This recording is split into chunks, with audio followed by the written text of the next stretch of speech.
ഗുജറാത്തിലെ അഹമ്മദാബാദിൽ പ്രവർത്തിക്കുന്ന ജ്വല്ലറിയിൽ നിന്ന് 1,66,00,000 രൂപയുടെ ആഭരണങ്ങളുമായി ജീവനക്കാരി മുങ്ങിയെന്ന് ഉടമയുടെ പരാതി.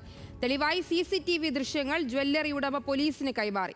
തിങ്കളാഴ്ച ജോലി സമയം പൂർത്തിയാകും മുമ്പ് ജ്വല്ലറിയിൽ നിന്ന് പോയ ജീവനക്കാരിയെക്കുറിച്ച് ഇതുവരെ യാതൊരു വിവരവുമില്ല.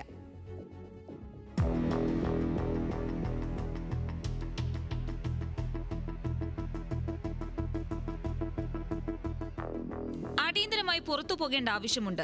ജ്വല്ലറി ഉടമ അനുവാദം തന്നിട്ടുണ്ട്. സഹപ്രവർത്തകരോട് ഇങ്ങനെ പറഞ്ഞ ശേഷമാണ് തിങ്കളാഴ്ച വൈകിട്ട് 4:30 അർഷിത ഷെട്ടി ജ്വല്ലറിയിൽ നിന്നും പോകുന്നത്. പ്രത്യേകിച്ച് അസ്വാഭാവികതകളൊന്നും ആർക്കും തോന്നിയില്ല. വിശ്വസ്തയായ ഒരു ജീവനക്കാരിയായിരുന്നു സഹപ്രവർത്തകർക്ക് അർഷിത. 11 മാസമായി അർഷിത ജ്വല്ലറിയിലെ ജീവനക്കാരിയാണ്.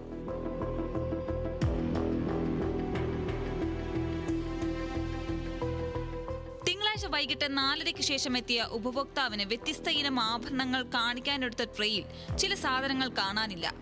ഇതോടെ ജ്വല്ലറി ഉടമ ദർശൻ ഭായ് ജീവനക്കാരോട് അർഷിത എവിടെയെന്ന് ചോദിച്ചു. എന്തോ അത്യാവശ്യമെന്ന് പറഞ്ഞ് പുറത്തു പോയെന്നും താങ്കളെ അറിയിച്ചതായിട്ടാണ് ഞങ്ങളോട് പറഞ്ഞതെന്നും ജീവനക്കാർ മറുപടി നൽകി.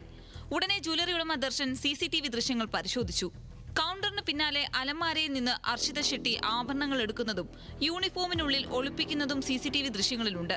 ആഭരണങ്ങൾ എടുത്ത അർഷിത ഉടൻ സ്റ്റോർ റൂമിൽ നിന്നും അവരുടെ ബാഗും എടുത്ത് പുറത്തു പോകുകയായിരുന്നു.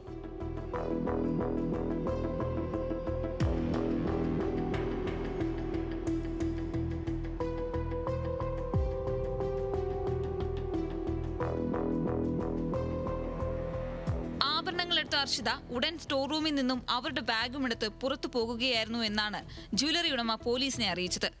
കാണാതായിരിക്കുന്ന ആഭരണ ശേഖരത്തിൽ മാല, മോതിരം, കമ്മൽ, വാച്ച് ഇവയെല്ലാം പെടും. പരാതിക്ക് പിന്നാലെ പോലീസ് കേസ് രജിസ്റ്റർ ചെയ്തു. എന്നാൽ ഹർഷിതയുടെ മൊബൈൽ സ്വിച്ച് ഓഫ് ആണ്.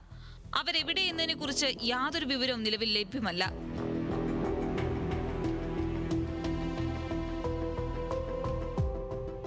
National desk, news Malayalam.